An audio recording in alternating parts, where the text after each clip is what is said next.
Hey everybody, Daniel from Spacedock here. Just a quick announcement before today's episode. We're bringing back the Subspace podcast in a big way, and part of that is a series of audio commentaries for sci-fi movies and TV. Future commentaries will be exclusive to Spacedock Patreon supporters who have pledged $5 or higher, but the first commentary for Rogue One is up now and available to everyone for free, so please consider following the link below after this episode and checking it out.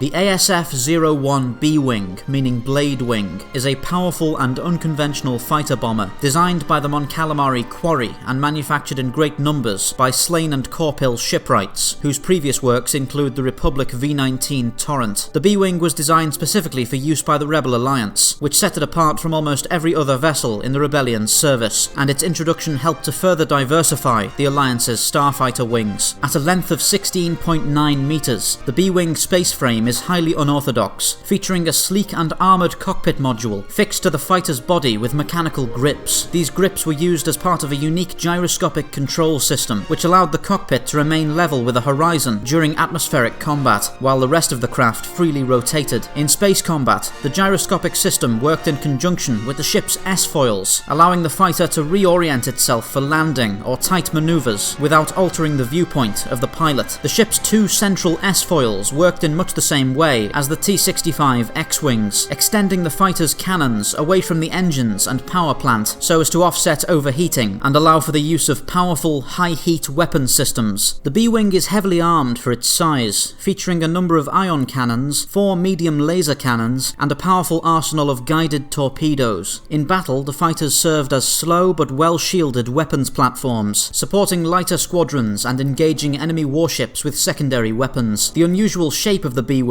in fact provided a serious advantage in combat by creating large areas of dead space in the vessel's forward and aft silhouettes. This resulted in an extremely narrow attack profile, which helped the B-Wing to safely pass through point defense fields when attacking larger warships or installations. The original prototype for the B-Wing, known as Prototype B6, was designed by the Mon Calamari shipwright Quarry as part of Project Shantipole and varied slightly from the final production model of the fighter. The prototype carried no ion cannons on its ventral fin, but rather a rotating gunnery module designed for a single occupant. This module worked in conjunction with 3 other hardpoints to project a powerful composite beam laser capable of inflicting serious damage on light warships with a single shot. The weapon drew power directly from the fighter's hyperdrive to function, which made self-sustained retreat practically impossible after engagements, and the beam laser increased the production cost of a single B-Wing drastically. With these factors in mind, the laser was removed when Slane and Corpil shipwrights began production, instead adding ion weapons and torpedo tubes to maintain the fighter's anti-warship capabilities. The greatest strength of the Rebel Alliance has always been their strike craft, and the introduction of the B-Wing only improved upon that advantage. The fighter is far more durable than the fragile Y-Wing, and is less reliant on fighter escorts to reach its targets. These traits led to a number of tactical victories for the Rebellion within larger battles, the best example of which being the destruction of the Imperial Star Destroyer Devastator during the Battle of Endor, where the B-Wings of Blade Squadron were able to surgically eliminate the huge vessel without the support of any other fighters or larger warships. Representing one of the most innovative and versatile starfighter designs in military history, the ASF-01 B-Wing afforded a powerful advantage to the Alliance Starfleet, opening an entirely new attack vector for engagements with Imperial warships. The success of the B-Wing led to a long service history, extending well beyond the Battle of Jakku, and by the time of the Resistance First Order conflict, the craft had been succeeded in small numbers by the B-Wing Mark II.